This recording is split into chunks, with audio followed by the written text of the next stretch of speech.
بسم اللہ الرحمن الرحیم الحمدللہ رب العالمین والصلاة والسلام علی سید الانبیاء والمرسلین وعلی آلہ واصحابہ اجمعین اما بعد فقد قال اللہ تبارک و تعالی فی القرآن المجید اعوذ باللہ من الشیطان الرجیم بسم اللہ الرحمن الرحیم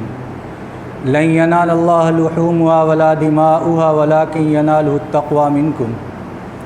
صدق اللہ العلی العظیم۔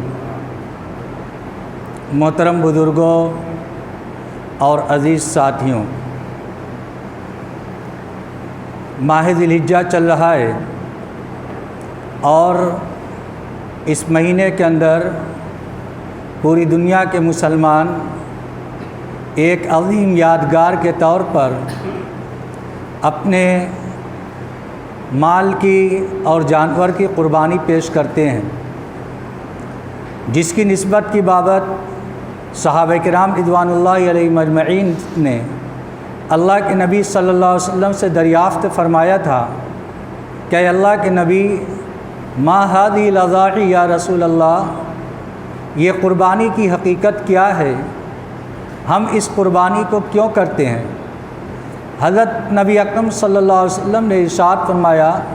ہی سنت ابیکم ابراہیم، یہ تمہارے جد امجد حضرت ابراہیم علیہ السلام کی سنت ہے اور ان کا طریقہ ہے۔ صحابہ کرام نے پوچھا فما لنا فیہ یا رسول اللہ، تو اس قربانی کے اندر ہمیں کیا ملے گا؟ اللہ کے نبی صلی اللہ علیہ وسلم نے ارشاد فرمایا بکل شعرۃ حسنہ، جانور کے ہر بال کے بدلے میں ایک نیکی ملے گی۔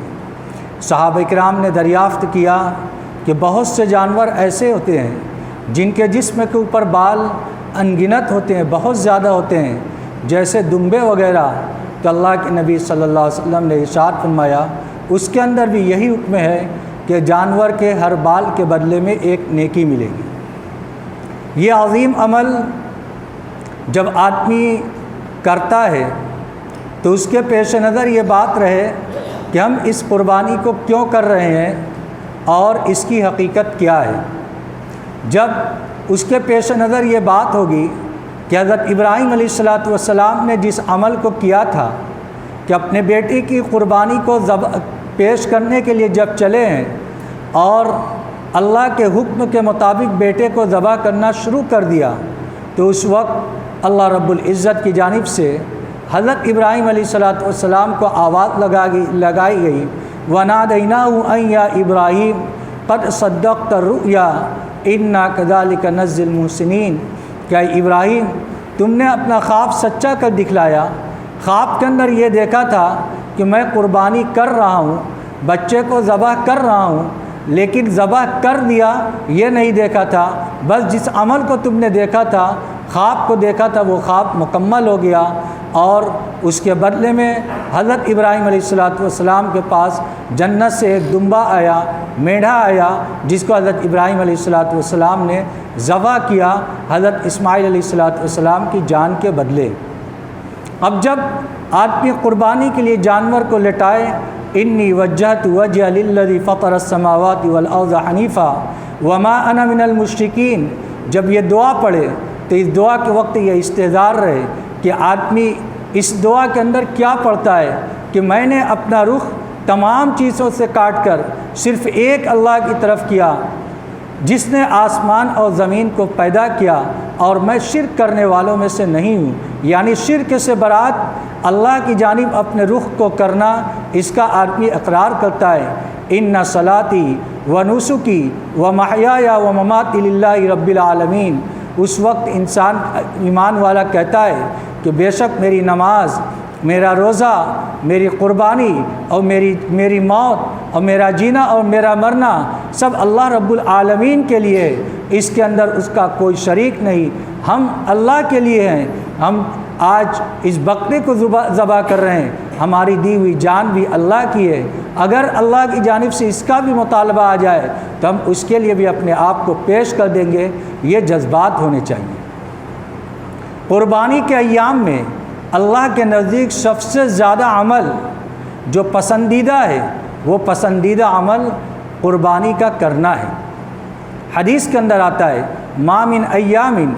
کہ حضرت عبداللہ ابن عباس رضی اللہ تعالیٰ عنہ فرماتے ہیں کہ کوئی عمل بھی ایام نحر کے اندر یعنی قربانی کے ایام کے اندر احراق دم یعنی جانور کے خون کے بہانے سے زیادہ عمل اللہ رب العزت کو محبوب نہیں ہے۔ اس لیے ہم جس قربانی کو کرنے جا رہے ہیں اس کا استحضار رکھیں کہ ایک عظیم عمل کر رہے ہیں۔ اللہ کے نبی صلی اللہ علیہ وسلم نے پوری زندگی اس عمل کی مداومت کی ہے، اور ایمان والوں کے اوپر سے ان لوگوں کے اوپر واجب ہے جو ایام النحر کے اندر قربانی کے ایام کے اندر دنوں کے اندر صاحب نصاب ہوں۔ یعنی قربانی کے جو دن ہیں 10، 11، 12 ان 3 دنوں کے اندر اگر کسی شخص کے پاس اتنا مال ہو کیش کی شکل کے اندر یا سونے اور چاندی کی شکل کے اندر جو نصاب کے مقدار کو پہنچتی ہو، جو نصاب ہے 612 گرام چاندی، تقریباً 87 گرام سونا، یا ان کے برابر مالیت ہو یا ان کے برابر ضرورت سے زائد قیمتی چیز موجود ہو جو گھروں کے اندر مستعمل نہیں ہوتی، کبھی کبھار ان کا استعمال ہوتا ہے، ایسے قیمتی کپڑے موجود ہیں یا برتن موجود ہیں، تو ایسے شخص کے اوپر قربانی کرنا واجب ہے، اس کو اپنی جانب سے قربانی کرنا چاہیے۔ قربانی جتنے لوگوں کے اوپر واجب ہے سب کی جانب سے ادا کرنا ضروری ہے۔ ایسا نہیں ہے کہ گھر کے اندر کسی ایک کی جانب سے قربانی کر لیا تو سب کی جانب سے قربانی ادا ہو جائے، ایسا نہیں، بلکہ جتنے لوگ ہیں جتنے لوگوں کے اوپر قربانی واجب ہے ہر ایک کی جانب سے قربانی کرنا چاہیے، اور قربانی کا جو اجر اور ثواب ہے اس کو حاصل کرنا چاہیے، کیونکہ پورے سال ان 3 دنوں کے علاوہ کسی دن کے اندر یہ عمل نہیں ہو سکتا۔ اگر ہم اس عمل سے محروم رہ گئے تو بہت بڑے اجر اور ثواب سے محروم ہو جائیں گے، اس لیے اس کا خیال رکھنا چاہیے۔ اپنے معاشرے کے اندر، اپنے محلے کے اندر عام طور سے قربانی کا ماحول ہے، لوگ قربانی کرتے ہیں، لیکن قربانی کرنے کے اندر خاص طور سے اس کا دھیان رکھنا چاہیے کہ اتنا بڑا عمل ہماری کسی غلطی کی وجہ سے ضائع اور برباد نہ ہو جائے، کہ ہم ایک طرف جانور بھی خریدیں، پیسہ بھی لگائیں، اور دوسری طرف ہمارا یہ عمل اکارت ہو جائے، ضائع ہو جائے، بلکہ حشر کے میدان میں جہاں پر یہ ہمارے کام آنے چاہیے اس جگہ پر یہ ہمارے منہ پر مار دی جائے اور ہمارے اوپر پھینک دی جائے، کہیں ایسا نہ ہو کہ یہ ہماری کسی بدعملی کی وجہ سے ایسی صورتحال ہو جائے۔ حدیث کے اندر آتا ہے جب آدمی قربانی کرے تو قربانی کو خوش دلی کے ساتھ کرے، بشاشت قلب سے کرے، اور فربہ جانور اس کی قربانی پیش کرے، یعنی ہر آدمی یہ کوشش کرے کہ ہم جاندار اچھا جانور اللہ کی راہ کے اندر قربان کریں، یہ اس کی نیت اور اس کا یہ عمل ہونا چاہیے۔ لیکن اس عمل کی وجہ سے دکھاوے کی نیت اس کے دل کے اندر نہیں آنی چاہیے۔ اگر ریا، شہرت، نام و نمود اس کے دل کے اندر آ گیا یا اس عمل کے اندر اس کا یہ مقصود ہو گیا تو پھر یہ قربانی ہماری رائگاں جائے گی، ضائع ہو جائے گی، اس پر جو اجر و ثواب ملنا چاہیے ہم اس سے بھی محروم ہوں گے، بلکہ الٹا حشر کے میدان کے اوپر ہمارے اس عمل کی وجہ سے ہماری گرفت ہوگی۔ اللہ رب العزت جس نے قربانی کو ہمارے اوپر واجب کیا ہے، قرآن پاک کی آیات کے اندر ہے جس سے معلوم ہوتا ہے کہ قربانی کرنا واجب ہے۔ فَصَلِّ لِرَبِّكَ وَانْحَرْ، آپ اپنے رب کے لیے نماز پڑھیے اور قربانی کیجیے۔ لہذا اس قربانی کے عمل کے لیے کرنے کے بعد اللہ رب العزت کے نزدیک کیا پہنچتا ہے؟ کیا اللہ کے یہاں ہمارے قربانی کے جانور کا گوشت پہنچتا ہے، خون پہنچتا ہے، یا کوئی اور چیز پہنچتی ہے؟ قرآن پاک کے اندر صاف ارشاد فرما دیا گیا لَن يَنَالَ اللَّهَ لُحُومُهَا وَلَا دِمَاؤُهَا وَلَكِنْ يَنَالُهُ التَّقْوَى مِنْكُمْ، کہ اللہ کے نزدیک نہ اس قربانی کا گوشت پہنچتا ہے نہ اس کا خون پہنچتا ہے، لیکن اللہ کے نزدیک تمہارے دل کا اخلاص پہنچتا ہے کہ تم نے قربانی کس نیت سے کی ہے، تمہارا مقصود لوگوں کو دکھلانا ہے یا اللہ کو راضی کرنا ہے؟ آج معاشرے کے اندر کہیں نہ کہیں یہ بات پائی جاتی ہے کہ آدمی کے دل کے اندر نام و نمود رہتا ہے، شہرت رہتی ہے کہ لوگ دیکھیں گے، کہیں گے کہ فلاں کا جانور اتنا بڑا ہے، اتنی قیمت کا ہے، اتنا موٹا ہے، لوگ تعریف کریں گے، لوگ دیکھنے کے لیے آئیں گے اور دیکھ کر تعریف کریں گے۔ یہ ساری ایسی چیزیں ہیں جس کے ذریعے سے آدمی کی نیت کے اندر فرق پڑ جائے گا اور یہ نام و نمود ہو جائے گا، ریا اور شہرت ہو جائے گی، جس کی بنیاد پر یہ قربانی اللہ کے نزدیک ضائع ہو جائے گی اور اس پر کوئی اجر اور ثواب مرتب نہیں ہوگا۔ اللہ رب العزت جو عمل اخلاص کے ساتھ کرتا ہے، اللہ رب العزت اس عمل کو قبول فرماتے ہیں اور اس کی بنیاد پر آدمی کے نامہ اعمال کے اندر نیکیاں لکھی جاتی ہیں۔ ہم کوئی جانور خریدیں، اس کے اندر اپنے وقت کو لگاتے ہیں جو بہت قیمتی ہے، جو وقت چلا جاتا ہے آدمی دوبارہ اس کو حاصل نہیں کر سکتا، اس کے اوپر اپنے مال کو لگاتے ہیں، سارا کام کرنے کے باوجود صرف تھوڑی سی نیت کے اندر تبدیلی آ جاتی ہے، ہمارے دل کے اندر یہ بات ہوتی ہے کہ فلاں آدمی دیکھ لیں گے، فلاں لوگ دیکھ لیں گے تو خوش ہو جائیں گے، لوگوں کو دکھلانے کی نیت ہو جاتی ہے، اس کی بنیاد پر اتنا عظیم عمل ہمارا ضائع ہو جاتا ہے اور اس کے اندر ہمارا خود کا دخل ہوتا ہے۔ اس لیے جب اس عظیم عمل کو ہم کرنے جا رہے ہیں تو اپنے دل کو ٹٹول لیں۔ نیت کے بارے میں بہت احتیاط برتنی ضروری ہے۔ انما الاعمال بالنیات، اعمال کا دار و مدار نیت کے اوپر ہے۔ جیسی ہماری نیت ہوگی اللہ رب العزت کے نزدیک ویسا ہی وہ عمل ہوگا۔ اگر ہماری نیت لوگوں کو دکھلانے کی ہوگی تو عظیم سے عظیم عمل بھی اللہ رب العزت کے نزدیک منہ پر مار دیا جاتا ہے۔ حدیث کے اندر آتا ہے فمن کانت ہجرتہ الی اللہ ورسولہ فہجرتہ الی اللہ ورسولہ، جس شخص نے ہجرت جیسے عظیم عمل کو اللہ اور رسول کو راضی کرنے کے لیے کیا تو اس کو ہجرت کا اجر اور ثواب ملتا ہے۔ لیکن جس شخص نے ہجرت جیسے عظیم عمل کو، جس کے اندر دارالحرب کو چھوڑ کر آدمی دارالاسلام کے اندر جاتا ہے اور جب ہجرت کرتا ہے تو اپنی جائیداد، اپنی ساری چیزیں دارالحرب کے اندر چھوڑ کر جاتا ہے، عظیم قربانی پیش کرتا ہے، تنہا جاتا ہے۔ جب وہ دارالاسلام کے اندر جا رہا ہے دارالحرب سے، تو اس ہجرت جیسے عظیم عمل کے اندر اگر نیت کے اندر خرابی ہو گئی تو اس کو چھوڑا ہے، کوئی دنیاوی نفع حاصل کرنے کے لیے دارالاسلام کے اندر جا رہا ہے یا کسی عورت سے نکاح کرنے کے لیے جا رہا ہے، تو حدیث کے اندر آتا ہے پھر اس ہجرت کا کوئی ثواب نہیں ہوتا بلکہ اس ہجرت کی وجہ سے اس کو گناہ ہوتا ہے۔ جب ہجرت جیسے عظیم عمل کی وجہ سے، جس کے اندر آدمی اپنے ایمان کی حفاظت کرنے کے لیے دارالحرب کو چھوڑ کر دارالاسلام کے اندر جاتا ہے اور تھوڑی سی نیت کے اندر تبدیلی آ گئی اور نیت خراب ہو گئی تو اس کی بنیاد پر اس کا وہ عمل ضائع ہو گیا، تو اس کے علاوہ جو دوسرے اعمال ہوں گے اگر ہم اس کے اندر نیت کو خراب کریں گے تو پھر اس کی بنیاد پر اللہ رب العزت کے نزدیک وہ عمل قابل قبول نہیں ہوگا۔ اس لیے ہم اس عظیم عمل کو جب کرنے جا رہے ہوں تو اس کے اندر اللہ کو راضی کرنے کا صرف اور صرف جذبہ ہونا چاہیے، اس کے علاوہ اور کوئی جذبہ ہمارے دل کے اندر نہ ہو، اور بشاشت قلب کے ساتھ، خوش دلی کے ساتھ قربانی کو کریں۔ علماء کرام نے کتابوں کے اندر لکھا ہے کہ جب آدمی قربانی کرے تو اس کے اندر دوسرے لوگوں کو بھی یاد کر لیں۔ چنانچہ لکھا ہے کہ جو اس کے گوشت ہوتے ہیں ان کو 3 حصوں کے اندر تقسیم کریں، گوشت کا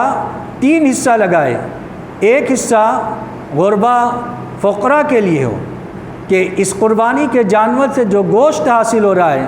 تو ہم ان کو غریب اور فقیر لوگوں کو بھی اس کے اندر یاد رکھیں اور جو آئے ہیں ایک حصہ ان کے درمیان تقسیم کر دیں، ایک حصہ اپنے عزیز اور اقارب کے لیے کہ ہمارے بہت سے رشتہ دار ہیں جن کا بڑا حق ہے، ایک رشتہ دار کے دوسرے رشتہ دار کے اوپر حقوق ہیں، یہ صلہ رحمی کے اندر داخل ہے کہ آدمی اپنے رشتہ داروں کے یہاں گوشت کو بھیجے۔ حدیث کے اندر ذکر کیا گیا کہ آدمی 3 حصہ لگائے، ایک حصہ غربا اور فقراء کے درمیان تقسیم کر دے اور ایک حصہ اپنے رشتہ داروں کے درمیان تقسیم کرے۔ رشتہ داروں کے درمیان بھی خاص طور سے اس کا خیال رکھنا ضروری ہے کہ ہمارے وہ رشتہ دار جو کسی وجہ سے قربانی کرنے سے معذور ہیں، وہ قربانی نہیں کر پا رہے ہیں، اور ہر ایک کی خواہش ہوتی ہے کہ وہ قربانی کرے، لیکن وہ قربانی نہیں کر رہے ہیں، وہ رشتہ دار ہیں، وہ کسی کے آگے ہاتھ بھی نہیں پھیلا سکتے، تو ہماری یہ ذمہ داری بنتی ہے کہ ہم ایسے لوگوں کو تلاش کریں۔ اگر ہمارے کسی رشتہ دار کے یہاں کوئی ایسا ہے جس کے یہاں قربانی نہیں ہوتی، تو یہ ہماری اولین ذمہ داری میں سے ہے کہ ہم قربانی کے گوشت کو جب تقسیم کریں تو اپنے ان رشتہ داروں کو ترجیح دیں اور وہاں پر قربانی کے گوشت کو بھیجیں، یہ ہماری ذمہ داری بنتی ہے۔ اور تیسرا حصہ علماء کرام نے کتابوں کے اندر لکھا ہے کہ اپنے استعمال کے لیے، ایسا نہ ہو کہ پورا جانور ہم صرف اپنے استعمال کے لیے رکھ لیں، جانور کے گوشت کو بانٹنے کا نہ بانٹیں۔ اگرچہ آدمی پورا استعمال کر لے گا تو اس کی قربانی ہو جائے گی، لیکن آدمی کی غیرت اور قربانی کے گوشت کے اندر چونکہ ہر آدمی چاہتا ہے کہ اس کے اندر دوسرے بھی شریک ہوں، اس وجہ سے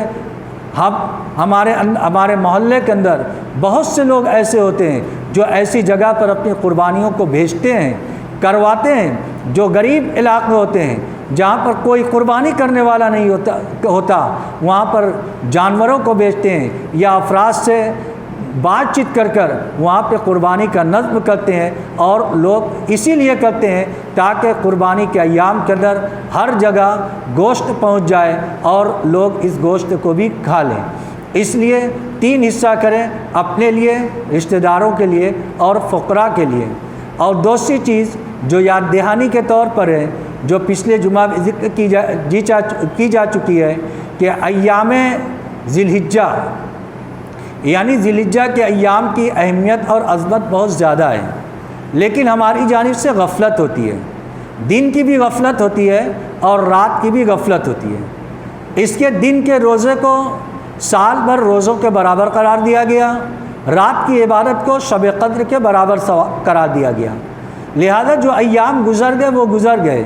لیکن کل یوم عرفہ ہے۔ اگر کسی کو ان ایام کے اندر روزے کی توفیق ہوئی تو اس پر اللہ کی حمد کرے، اللہ کی تعریف کرے کہ اللہ کا شکر ہے، لیکن کل یوم عرفہ ہے، اس دن کا روزہ رکھنا سنت ہے۔ اس دن کا روزہ رکھنا آدمی کے 1 سال اگلے اور 1 سال پچھلے گناہوں کو معاف فرما دیتا ہے، اس لیے یہ مسنون روزہ ہے۔ ہر آدمی اس کے اہتمام کرنے کی کوشش کرے کہ جب آدمی سنت کو زندہ کرے گا تو سنت کو زندہ کرنے کی بنیاد پر اپنے نبی سے محبت اور نبی صلی اللہ علیہ وسلم سے تعلق پیدا ہوگا۔ اگر آدمی سنت سے دوری اختیار کرے گا تو نبی صلی اللہ علیہ وسلم کی محبت بھی اس کے دل سے نکلتی چلی جائے گی۔ اس لیے اس عمل کے ہر آدمی کو کرنے کا اہتمام کرنا چاہیے کہ کل آدمی یعنی ذی الحجہ کی 9 تاریخ ہے، یوم عرفہ ہے، اس دن کا روزہ رکھنا سنت ہے، اس لیے روزہ رکھنے کا اہتمام کریں۔ دوسری چیز، کل سے ایام تشریق شروع ہو جائیں گے، اس لیے ہر فرض نماز کے بعد، کل کی فجر کی نماز کے بعد سے اللہ اکبر لا الہ الا اللہ واللہ اکبر وللہ الحمد ہر فرض نماز کے بعد پڑھنا واجب ہے۔ اگر امام سلام پڑھنے کے بعد شروع کر دے تو ٹھیک ہے، ورنہ مقتدی انتظار میں نہیں رہیں گے کہ امام جب شروع کرے تبھی ہم پڑھیں گے، بلکہ مقتدی شروع کر دیں گے۔ ہر ایک کو اپنی اپنی تشریق پڑھنی ہے۔ اگر کسی کی رکعت چھوٹ گئی ہے تو وہ اپنی نماز پوری کرنے کے بعد تکبیر تشریق پڑھے گا۔ مرد حضرات بلند آواز سے پڑھیں گے، اور جو عورتیں ہیں وہ گھروں کے اندر نماز پڑھتی ہیں وہ آہستہ آواز سے اپنے گھروں کے اندر پڑھیں گے، یہ بھی ان کے لیے واجب ہے۔ اللہ رب العزت ہم سب کو عمل کی توفیق عطا فرمائے۔ ایک اعلان ہے، آپ حضرات کو بخوبی علم ہے کہ عید الاضحیٰ کے چرب قربانی سے آپ کے ادارے کی بہت بڑی ضرورت پوری ہوتی تھی۔ یہ انجمن محمود المدارس مدن پورہ بنارس کی طرف سے ہے، لیکن کھال کی قیمت کم ہوتے ہوتے اب اس مقام پر پہنچ گئی ہے کہ اب کھال سے نفع ہونا مشکل ہو گیا ہے، باوجود اس کے کہ کھال کا نفع تقریباً ختم ہو گیا، ادارے نے آپ کے گزشتہ تعاون کو سامنے رکھتے ہوئے کھال کو وصول کرنے کا نظام بنایا ہے، لیکن موجودہ حالات میں ہمارے پاس افراد نہیں ہیں کہ آپ کے گھر سے کھال اٹھا سکیں، لہذا آپ حضرات سے درخواست ہے کہ اپنی کھال اپنے علاقے کے مقررہ مقام پر پہنچانے کا اہتمام کرے، جس کی تفصیل مندرجہ ذیل ہے۔ مدن پورہ، دیونات پورہ، تاڑ تلہ، گول چبوترا، مالتی باغ، سگرا باغ، بازار سدانند، جامعہ اسلامیہ قدیم بلڈنگ، مدن پورہ روڈ، ریوڑی تالاب، جامعہ اسلامیہ عربیہ، اشفاق نگر، مسجد بیت المکرم کے نیچے، انصار نگر، مسجد محمود انصار نگر، بجرڈیاں چھائی، مدنی مسجد، بجرڈیاں جکھا پولیس چوکی تلیانہ، مسجد حمید، شیوالہ میں مکان حاجی محمد حاشم صاحب سوت والے مسجد کے بغل میں ان کا مکان ہے، وہاں پر یہ کھال جمع کیا جائے گا۔ آپ حضرات نے ادارے کی خیر خواہی کے لیے ہمیشہ اپنے آپ کو پیش کیا ہے، اس لیے جب کہ کھال سے ادارے کو نفع حاصل نہیں ہو رہا ہے تو اس نازک دور میں ادارے کو مزید نقصان سے بچانے کے لیے اگر ممکن ہو تو اپنی کھال کے ساتھ ادارے کا کچھ تعاون بھی کر دیں، تاکہ اس عمل پر آنے والے خرچ کی تلافی آپ کے تعاون سے مکمل ہو جائے۔ وآخر دعوانا الحمدللہ رب العالمین۔ عیدگاہ کا اعلان ہے 6:45 کا، اور ابھی کہیں کا ہے مالتی باغ کا 7 کا۔